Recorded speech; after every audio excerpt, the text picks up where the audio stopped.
حاضرین محترم، حج کی فضیلت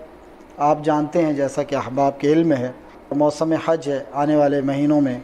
جو ہے وہ حج کا یہ عظیم رکن اسلام کا جو ذوالحجہ کے مہینے میں اہل اسلام کی طرف سے ادا کیا جاتا ہے۔ تو حج اللہ رب العالمین نے اس کی فرضیت قرآن مجید میں اس انداز کے اندر ذکر فرمائی، وَلِلَّهِ عَلَى النَّاسِ حِجُّ الْبَيْتِ، لوگوں پر اللہ تعالیٰ کی جانب سے بیت اللہ کا حج یہ مقرر کر دیا گیا ہے، من استطاع الیہ سبیلا، جو بھی اس کی استطاعت رکھتا ہے۔ اور بخاری مسلم صحیحین میں متفق علیہ روایت ابو ہریرہ رضی اللہ تعالیٰ عنہ فرماتے ہیں، جس حدیث کے راوی ہیں، بیان کرتے ہیں کہ میں نے سنا اللہ کے رسول صلی اللہ علیہ وسلم کو فرماتے ہوئے، سمعت رسول اللہ صلی اللہ علیہ وسلم یقول من حج، کہ جس نے حج کیا، فلم یرفث ولم یفسق، اس نے اس حج کے دوران کوئی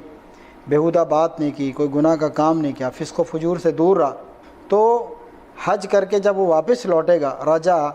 کیوم ولدت امہ، تو گناہوں سے ایسے پاک ہو جائے گا جیسے آج ہی اس کی ماں نے اس کو جنا ہو۔ اور ایک اور حدیث ابو ہریرہ رضی اللہ تعالیٰ عنہ ہی اس حدیث کے راوی ہیں، بیان کرتے ہیں کہ نبی کریم صلی اللہ علیہ وسلم نے ارشاد فرمایا، العمرۃ الی العمرۃ کفارۃ لما بینہما،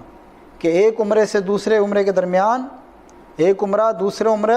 ایک عمرے سے دوسرا عمرہ کفارۃ لما بینہما، یہ کفارہ بن جاتا ہے جو درمیان کے وقت کے اندر جو انسان کے گناہ ان کا کفارہ بن جاتا ہے۔ والحج المبرور، اور جو حج مبرور ہے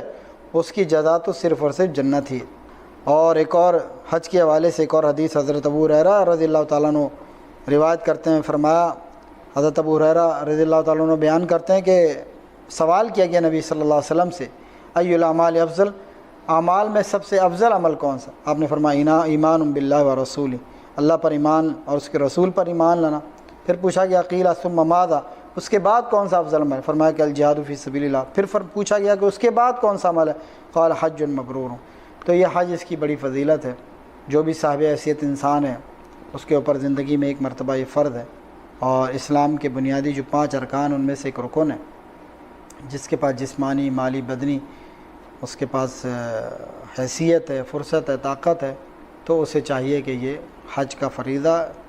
ضرور اس کو ادا کرے۔ اللہ تعالیٰ ہم سب کو نیک عمل کی توفیق عطا فرمائے۔ وآخر دعوانا الحمدللہ رب العالمین۔